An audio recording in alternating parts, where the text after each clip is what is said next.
देश में ईवीएम को लेकर विरोध, बैलेट पेपर चुनाव के लिए निकाली गई अनोखी तरकीब। सुनील केदार भी ऐसा, क्या कारगर होगा ये गणित? 400 पर्यंत फॉर्म भरे त्यांची मराठवाड्यामध्ये काही लोक करतात आहे, आम्ही इकडून सुरू करतोय।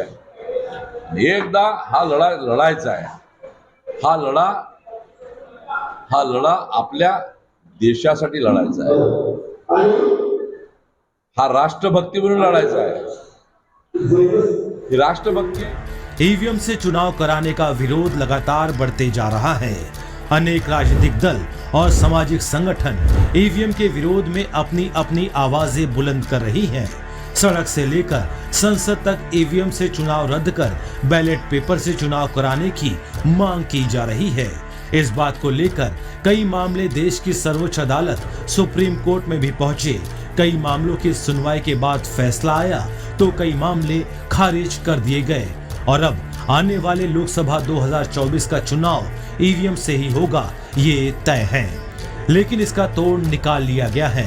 कैसे ईवीएम को छोड़ बैलेट पेपर से चुनाव होगा, इसका रास्ता बनाया गया है। इसको लेकर बकायदा इंडिया अगेंस्ट ईवीएम की नागपुर में प्रेस कॉन्फ्रेंस हुई और कैसे नागपुर लोकसभा और रामटेक लोकसभा सीट पर बैलेट पेपर पर चुनाव होगा, उसका गणित बैठाया गया। इंडिया अगेंस्ट ईवीएम ने इसका गणित समझाते हुए बताया कि चुनाव आयोग M3 ईवीएम मशीन चुनाव के लिए उपयोग कर रही है। इस मशीन में ज्यादा से ज्यादा 24 बैलेट यूनिट जोड़े जा सकते हैं।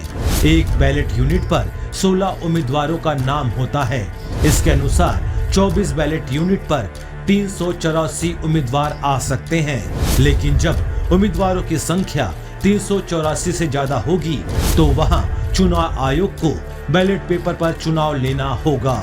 किसी भी हालत से ईवीएम से चुनाव इस देश में नहीं होने देंगे और उसके मद्देनजर जो ईवीएम की कैपेसिटी है 384 उम्मीदवार की, उस 384 उम्मीदवार की कैपेसिटी से ज़्यादा हम लोग जो है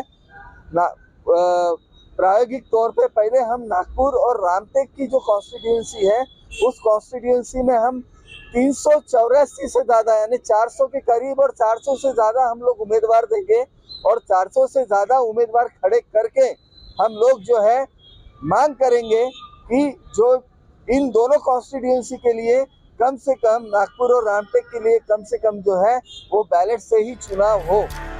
इस संगठन ने नागपुर रामटेक लोकसभा सीट से 400 उम्मीदवार चुनाव मैदान में खड़े करने का निर्णय किया है।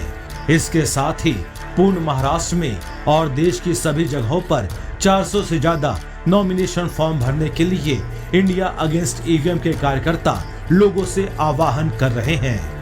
खास बात यह है कि इस प्रेस कॉन्फ्रेंस में नागपुर के सामने से कांग्रेस के पूर्व विधायक सुनील केदार भी मौजूद थे।